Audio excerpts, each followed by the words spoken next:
Today we want to talk about linking the layers plate tectonic geochemical cycle. Looking at this title, you might get confused what we are really talking about. In short, the topic is about hydrothermal system. To talk about hydrothermal system, first of all, we want to talk about the ridge architecture. Most of the hydrothermal vents occur at oceanic ridge. How do oceanic ridge look like? This is a digital elevation model of the oceanic ridge. Oceanic ridges are the places where most of the Earth's volcanism occurs. It accounts for 80% of the volcanic activity. However, you barely have any feeling about the activity because their volcanic activity is quiet. Oceanic ridges are segmented, bound by transform fault.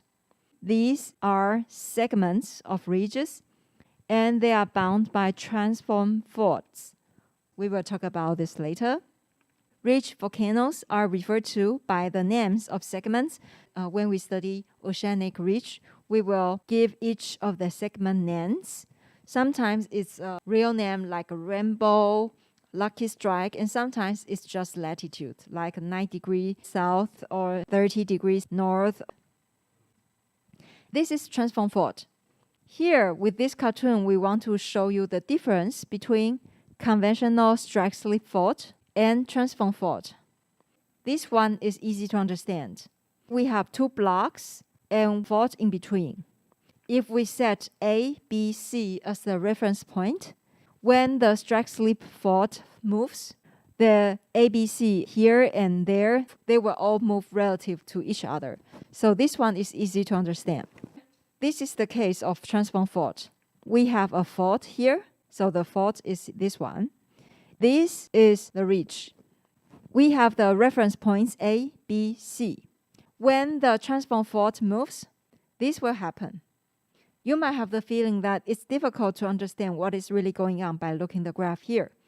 Look at A and compare time 1 and time 2.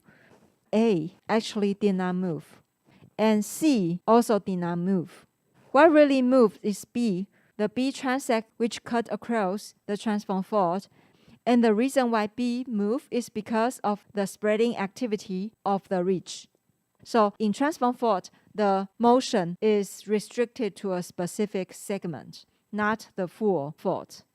That marks the difference between the transform fault and the strike slip fault.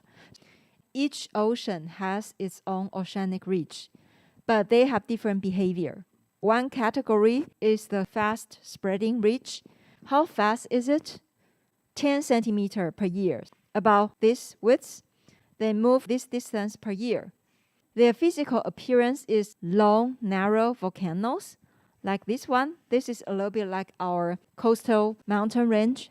They do not rise very high off the seafloor. They are only a few hundred meters, and it is filled by permanent magma chambers. The case I show here is the East Pacific Rise, which is the oceanic ridge of the Pacific Ocean. As I just mentioned, it is a fast-spreading ridge. This is the chimney. Beneath the ridge, there is always a magma chamber. The magma chamber is permanent. Seawater will permeate through the rock, get in contact with the magma, and then get heated up and go back. The opposite of fast-spreading ridge is the slow-spreading ridge. How slow is it? Less than 4 centimeters per year. Which oceanic ridge belongs to this category? The Mid-Atlantic Ridge. If you look at its topography, at its spreading center is actually not mountain, but rift valley.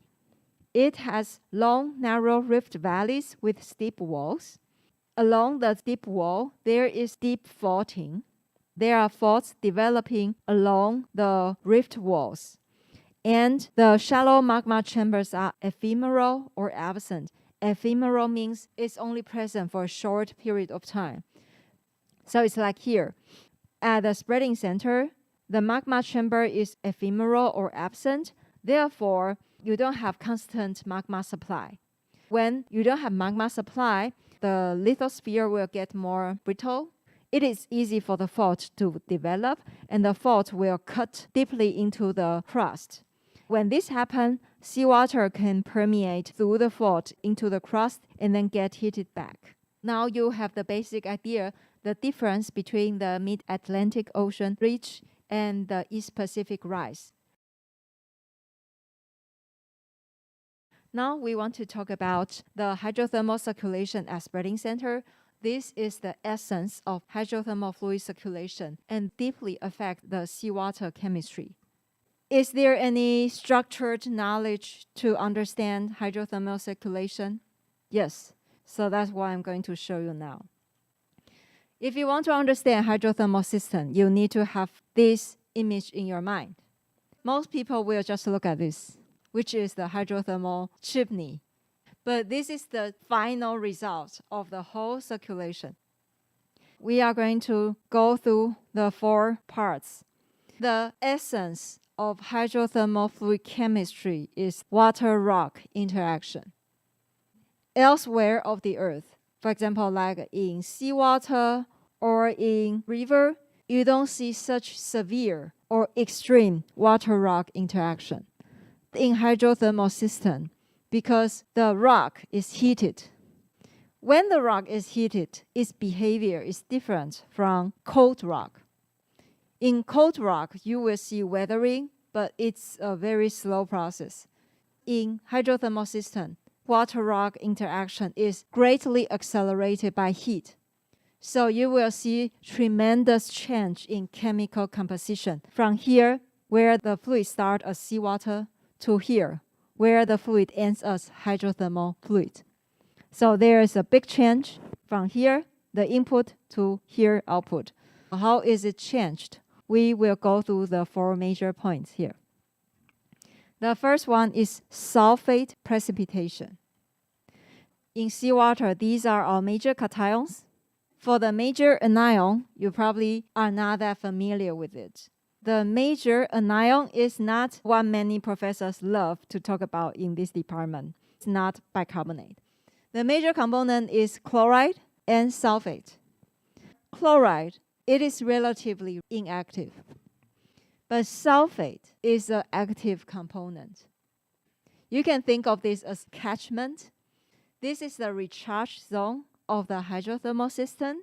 Seawater will go in. You might ask, why should seawater go into the rock? You need to think the other way around. Actually, the major driving force is the hot water coming up. Why should hot water come up? Because of its low density. The water here is getting heated. Its density will decrease. It will have the tendency to go up. When it goes up, because of the compensation nature of fluid, the fluid will be sucked into the rock. So this is the main driving force for the whole circulation. Now we go back to the recharge zone. Seawater will go in. Because this is the spreading center, the subseafloor rock is heated up. You can imagine that there's a temperature gradient here. Once the seawater enters the lukewarm rock, maybe 100 degrees, something will happen immediately. Anhydride precipitation. Calcium and sulfate precipitate to form calcium sulfate. Anhydride look like this. This is a piece of anhydride found in Hualien. We are here. This is the first place where anhydride will precipitate.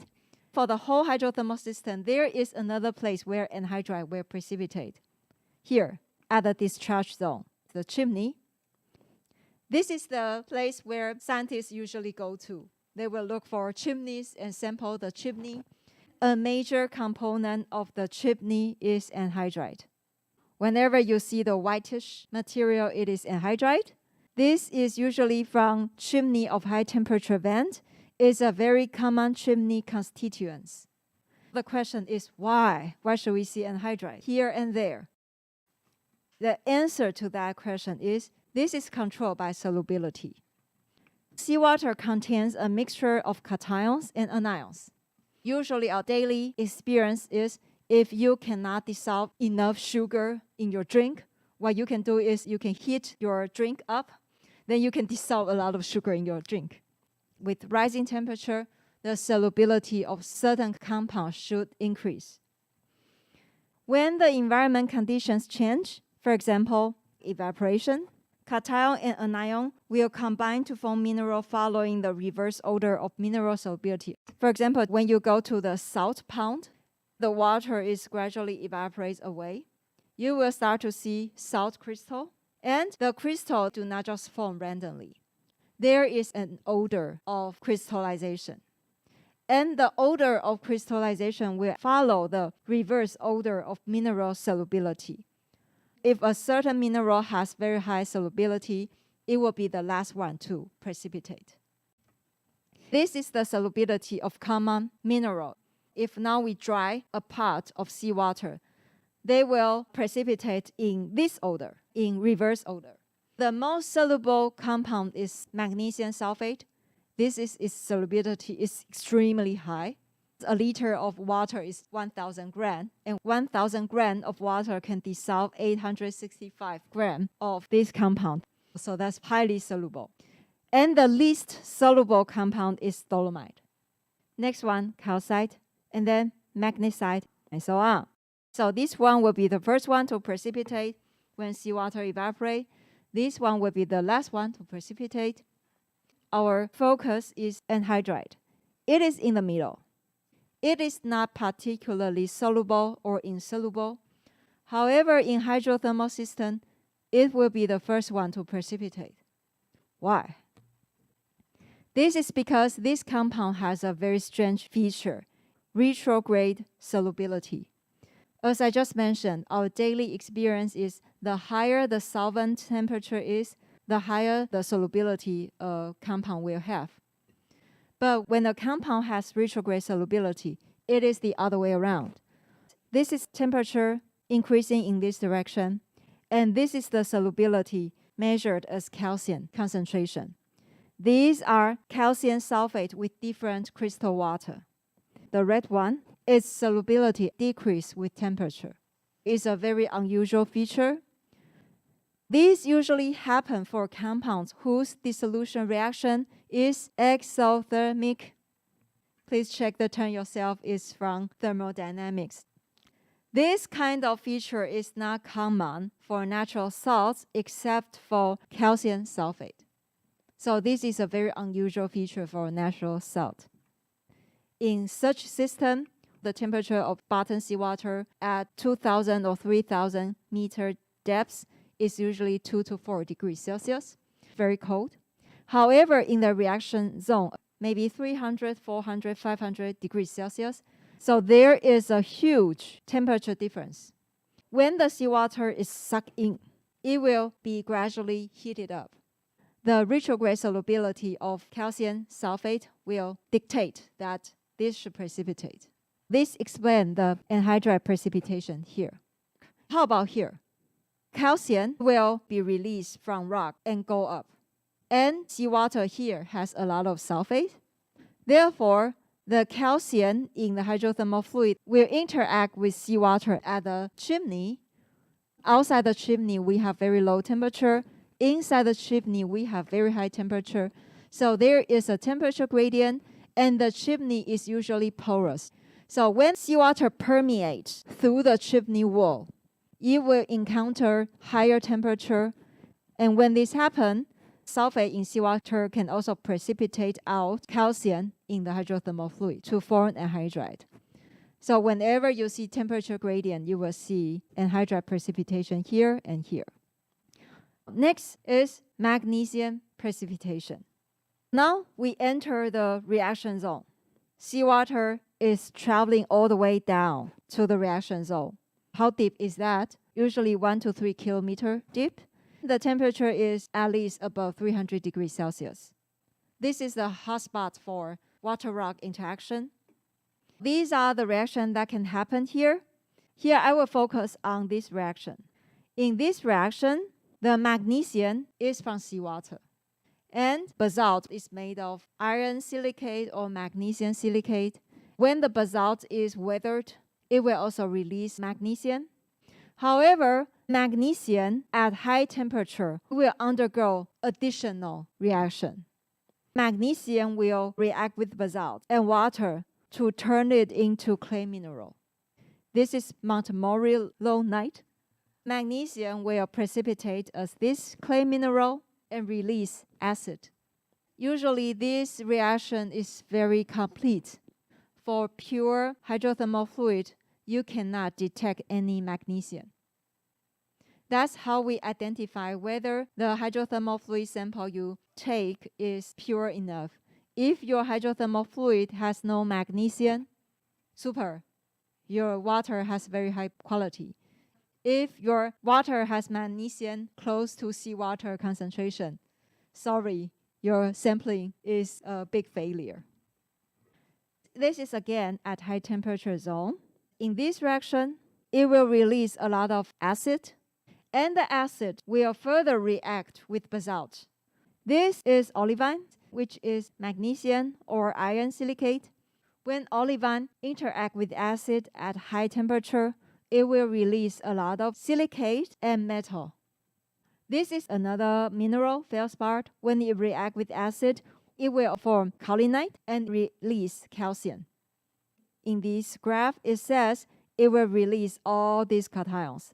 So usually hydrothermal fluids are very rich in cation. After anhydride precipitation, there is still some sulfate coming in. At very high temperature, sulfate will be converted to hydrogen sulfide. This is an abiotic process. In marine environments, this can also be done by microorganisms, but here this is an abiotic process. So the hydrothermal fluids will be also enriched in hydrogen sulfide. This is reaction zone, and the fluid is migrating all the time. The released cation will be carried by the hydrothermal fluid all the way to the seafloor again. At the seafloor, because of the great temperature difference, the solubility of cation will change and start to precipitate. This is the reaction we just mentioned, the weathering of basalt. The hydrogen sulfide together with this will form metal sulfides. And metal sulfides are solids. They will precipitate. For the second reaction, it will release calcium. Calcium will further react with sulfate from seawater and precipitate anhydride again. So the chimney is basically made of anhydride and metal sulfides. This is the process of chimney building. When you see some video from maybe National Geographic, you will see this kind of feature. This is anhydride, metal sulfide, and so on. And the black stuff, they are actually small particles of metal sulfides. We have covered 1, 2, 3. Now that's the last part, helium-3. The last important chemical feature of hydrothermal system is helium-3. Helium-3 is a conservative indicator of mantle. Helium is an inert gas, and helium-3 is an isotope of helium. But it is not the most abundant isotope of helium on Earth. The most abundant helium on Earth is helium-4, not helium-3. Helium-3 is only produced by cosmic process. It cannot be produced by alpha decay. From alpha decay, it will produce helium-4, but not helium-3. So where does the helium-3 come from? We talk about heterogeneous accretion and homogeneous accretion. We concluded that homogeneous accretion makes more sense. During homogeneous accretion, it is not just metal or silicate that gets accreted, but also gases. And helium-3 is also accreted. It is trapped in the mantle when the Earth is accreted. Initially, there is some helium-3 in the atmosphere. Over geological time, this helium-3 is gone already because the Earth, its mass is not large enough to keep helium-3. So helium-3 is gone. If we still see helium-3 today, this is because the helium-3 is released from the interior of the Earth. Most helium-3 derived from the solar nebula has escaped from the top of the atmosphere. Therefore, there is no helium-3 naturally in the ocean. But helium-3 is a primordial substance in the Earth's mantle. We have 200 to 300 ppm, considered to have become entrapped within the Earth during planetary formation. During hydrothermal system, because we have some cracks in the rock, helium-3 can escape from the rock and enter the ocean, together with the hydrothermal fluids. Therefore, helium-3 is a reliable tracer for mantle signal. not because it is produced by water-rock interaction, but because during the hydrothermal circulation, some cracks will form in the rock and make some pathway for the helium-3 to escape the mantle. This graph is published in 1980s or earlier. Scientists use helium-3, so this is the delta notation for stable isotope, and they realized that at the East Pacific Rise, which is the ocean ridge of the Pacific Ocean, they found some helium anomaly. The anomaly has a certain direction, and this is related to the current field in the deep water there. So now I give you a summary. Pristine hydrothermal fluids are low in sulfate because of anhydride precipitation, low in magnesium because of clay mineral formation, high in metal because of water-rock interaction, high in dissolved silicate because basalt, which is made of silicate, is dissolved, and high in helium-3 because helium-3 is released during the process. These parameters have been used for the exploration and study of hydrothermal fields. And as I just mentioned in the first part of today's lecture, there are fast and slow spreading ridges. For fast spreading ridges like the East Pacific Rise, heat is transferred by circulating seawater having contact with shallow magma chambers through shallow faults. Like East Pacific Rise, it has almost permanent magma chamber, so the seawater can have contact with the magma. The fluid is reduced, acidic, and rich in sulfur and metal. And usually for this kind of place, you will find black smokers and hydrothermal plumes. But for slow spreading ridge, heat is transferred by circulating seawater having contact with heated rocks. The magma chamber may be absent, but the rock could be heated. The heated rock can also have water-rock interaction with the seawater. And the development of deep faults also facilitates this kind of interaction. Because seawater is having interaction with rock instead of magma, the hydrothermal fluid is actually neutral to mild alkaline instead of acidic. Furthermore, in slow spreading ridge, there is a special kind of reaction called serpentinization. What is serpentinization? In slow spreading ridge, seawater penetrates deeply through the faults and interacts with the heated ultramafic rocks. When we say ultramafic rocks, it means the mineral has a lot of iron and magnesium. In the Bowen series, it's closer to the high temperature silicate, such as olivine.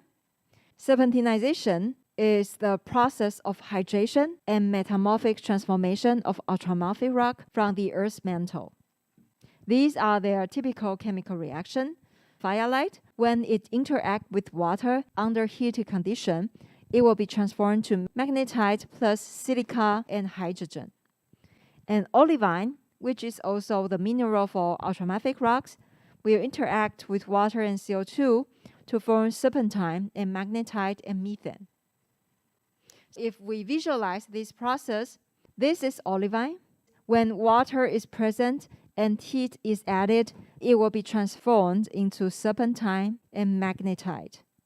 During this whole process, it will produce a lot of hydrogen gas, as you see in previous reaction, this one. And it will also produce a lot of methane.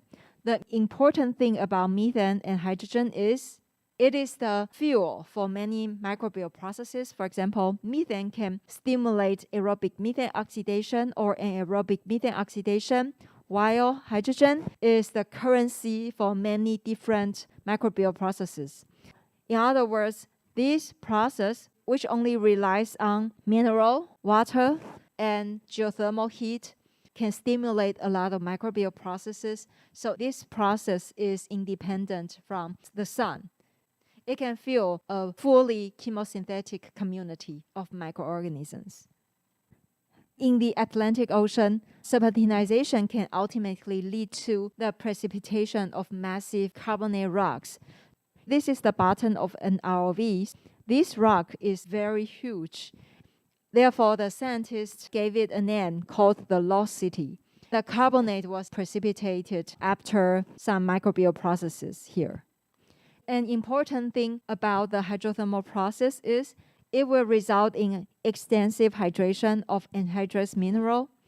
In mantle, the mineral is anhydrous. It means its chemical formula does not carry any water, such as olivine, pyroxene, and plagioclase.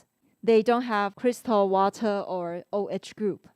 However, after hydration, which will take place not only in hydrothermal system but also when the rock is exposed to seawater, the mineral will get gradually hydrated. The mineral will be transformed to chloride, which has OH6 here, amphibole, which has OH here, and epidote, which has an OH here. Having this knowledge, we will now travel from the spreading center to the subduction zone. Here we want to talk about the puzzle of subduction. Rocks will gain increased densities and melting points during pressurization subduction. This graph is from our previous lecture regarding plate tectonics when we talk about the mechanism of slab pooling. The increase in rock density is considered a mechanism that drags slabs downwards. However, melting of cold slabs should be difficult because of increased melting points. Why and where does melting take place? If you recall the course where we talk about the melting behavior of rock, the rock usually melts when it goes up. This is not because of temperature change, but because of pressure release. So we say the mechanism is called pressure release melting. From your high school education, you should have learned that during subduction, some melting will take place. That's the reason we have arc volcano around subduction zone. Why should rock melting happen if the movement of rock is in the downward direction? Why should this happen? Now we want to give you this idea. The subductive slab is no longer the same plate made at the spreading center. The primitive mantle has very low water content. The mantle mineral is usually anhydrous. However, during serpentinization, it will gradually get hydrated. Like outer serpentine, these two volatile together will constitute 8.6% of the rock. For altered oceanic crust, which means when the rock has been exposed to seawater for a long time, the percentage will be up to 6.3. Furthermore, there is a material called GLOS, global subducting sediment. Its composition is up to 10%. The sediment, compared to the oceanic crust or serpentine, will have higher water and CO2 content. When subduction takes place, it will not just subduct oceanic crust, but also marine sediment overlying the oceanic crust. The increased volatile content in subducting material plays an essential role in the subduction zone geochemistry. The most prominent phenomenon is the water-induced freezing point depression. What is that? At 1 atmosphere, no water can stay dissolved in magma. Magma can barely dissolve any water at 1 atmospheric pressure. However, at 30 to 90 kilometers below the seafloor, magma can dissolve as much as 20% water. That's a lot. When water is dissolved into magma, the melting temperature will decrease by hundreds of degrees. That's the so-called freezing point depression. Look at this graph. This is distance and this is depth. This is temperature. This is a subduction zone. The downgoing plate move in this direction. In geoscience, this region is called mantle wedge. The mantle wedge is a place where partial melting of rock will happen. That's why we care about its temperature. The subducted plate is cold and the surface crust is cold. But in the mantle wedge, it's relatively hot. This is the mantle wedge temperature. This is the percentage of water when the percentage of water is low. This is the mantle dry solidus at T2 at a higher temperature.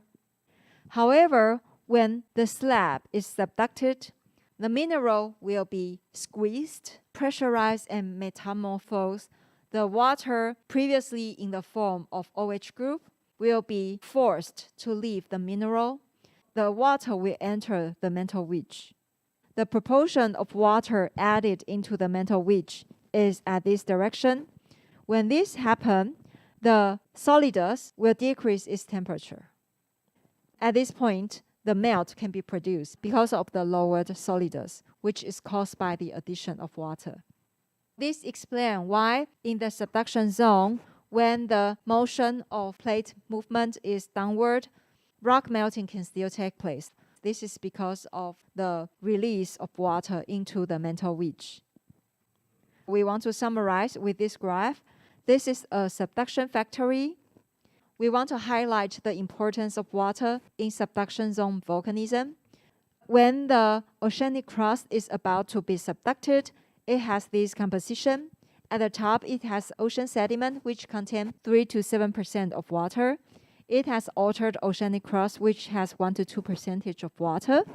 But for the upper mantle, it's relatively anhydrous, except for serpentine. Like conveyor belt, it will be moved towards the change and get subducted. When the plate material reach this region, the mineral will undergo metamorphism.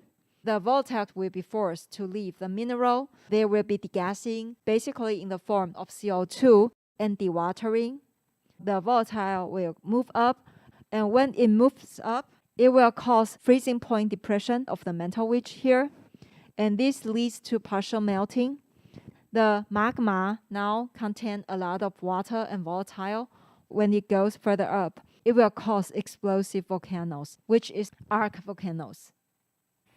Please compare the hydrothermal vent and the terrestrial volcano of an island arc. The release of this black smoke is very smooth and quiet, but here it's very explosive, right? It releases these volatile explosively, episodically. This is because the volcano here has a lot of volatile contents. The hydrous condition at the subduction zone will lead to high silica magma. Why is that? This is again the Bowen series. We know the high temperature mineral is olivine. Olivine constitutes the ultramafic rock. Here we have a northite to oligoclase series. With decreasing temperature, the volcanic rock will change from ultramafic to mafic and ultimately to felsic. And felsic rock contains minerals including potassium feldspar, muscovite, and quartz. And the typical rock types for the felsic rock include andesite, rhyolite, and granite. Because at the subduction zone, when water enters the mantle wedge and causes freezing point depression, the whole temperature of the magma will be lowered. It will favor the formation of the low temperature mineral like this during its partial melting.